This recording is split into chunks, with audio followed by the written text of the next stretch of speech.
motorik, ini sensorik. Pengukuran motorik, interpretasinya di sini gradingnya kayak MMT, ya kan? 0 sampai 5. Ya, udah bisa dipahami. Berarti pengukuran atau pemeriksaan dari motoriknya itu sama kayak kita melakukan pemeriksaan MMT.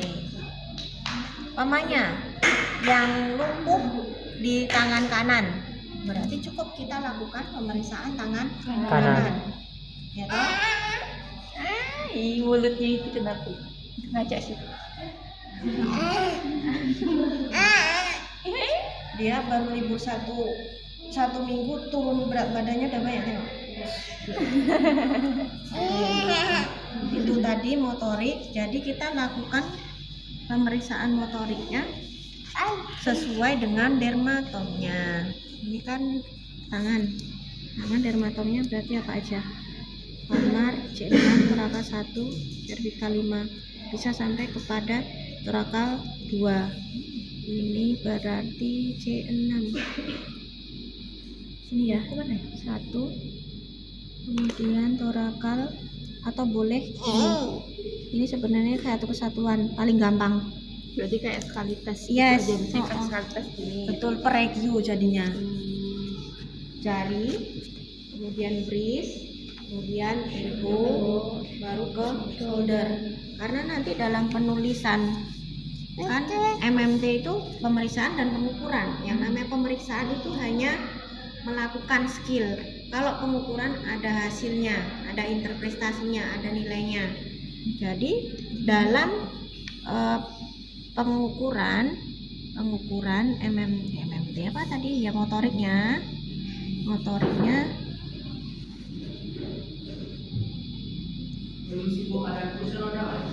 kursi tadi ke motorik ya, motorik. Jadi kita ngukurnya per regio. Per regio. Aduh, saya nggak jadi ngeblank toh. Per regio. Karena nanti di pengukuran itu hasilnya ditulis MMT, dextra, tabel, ya kan? Elbow, nilai berapa? Nilai elbow, wrist. Dari semua regio kita tulis. Itu kalau nanti dalam profesi itu harus lengkap SK itu. Kalau sekarang kan kalian menuliskan sembarang aja. Nilai untuk tangan, namanya contoh seperti itu, nilai 4. Nanti saat di profesi itu akan semua salah. Karena dalam pengukuran itu enggak mutlak, dalam artian lengan itu semuanya lumpuh. Bisa jadi wristnya ada nilai 2, ya kan? Tangannya ada nilai 3.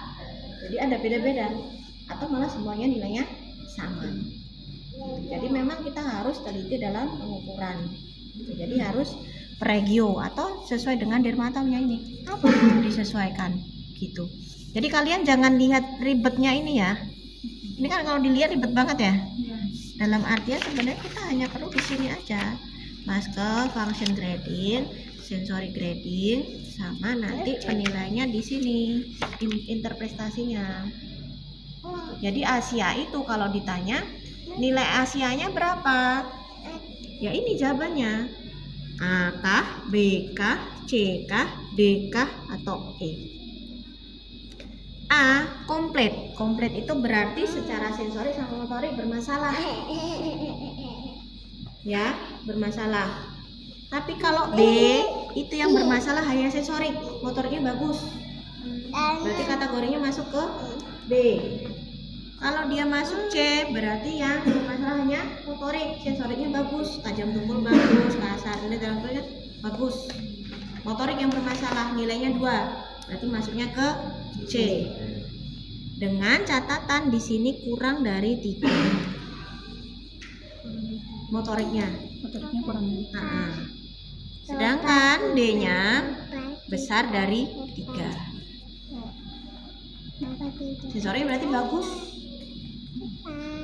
C-nya juga sensorik bagus. Membedakan hanya nilainya. Nilai yang C kurang dari 3, yang D besar dari 3. Yang E normal. sensorik bagus, motorik enggak.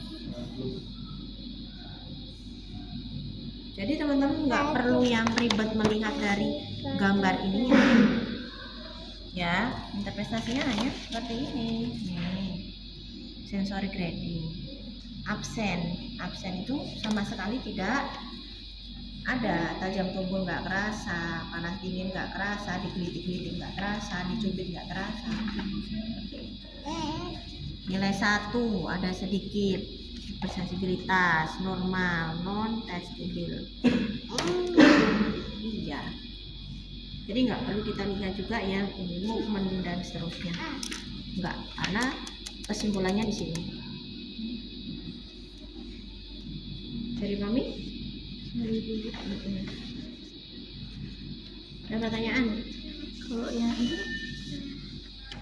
Oke. kurang dari 3. Ini sebenarnya saya kemarin buat ininya asal aja sih. Ini sama kayak ini cuma Ini sama, diringkas ya. diringkas aja sih. Ya, jadi kan ini pemeriksaan motorik, levelnya dari dermatomnya mana. Kemudian berarti kalau C5 itu bisepnya yang kita, kalau umpamanya gini, kita meriksa bisep motorik, bisepnya kayaknya terus apa? MMT-nya nilainya 2 nih. Berarti yang terkena kan di cervical 5. Ya, berarti nilainya berapa? 2. Tadi 2, contoh seperti itu. Berarti ini kayak hasil dari yang ini Jadi ringkasan dari apa namanya? Iya, scale-nya. Ya. Dibuat formnya lebih ringkas sebenarnya. Tidak terasa berarti tidak ada gerakan ya Bu? Iya. Tadi yang absen. Ini yang untuk sensorik. Sensorik ya. Ini ringkasan. Iya. Ini kan tadi saya katakan toh, regio kan jadinya? Iya, Regio. Oke. Regio atas bawah. Nah, top. Jadi kalau kita Kamu buat geser. SK orang dengan kasus stroke sama orang dengan frozen shoulder itu kan berbeda. Frozen shoulder 3 lembar SK cukup. Tapi kalau orang stroke 5 lembar. Nah, banyak permasalahan yang akan kita, pengukuran pemeriksaan yang akan kita dokumentasikan. Ya. Dan perlu diingat saat 2, 3, 4 dia secara normal di nilai tengah ini arah ke rigid, ini ke spastik. Ini kan sebenarnya menilai tonus otot itu untuk menentukan dia tipenya, tipe dari apa ya, kualitas dari tonus ototnya, dia masuk ke rigid atau ke spastik. Itu apa lagi?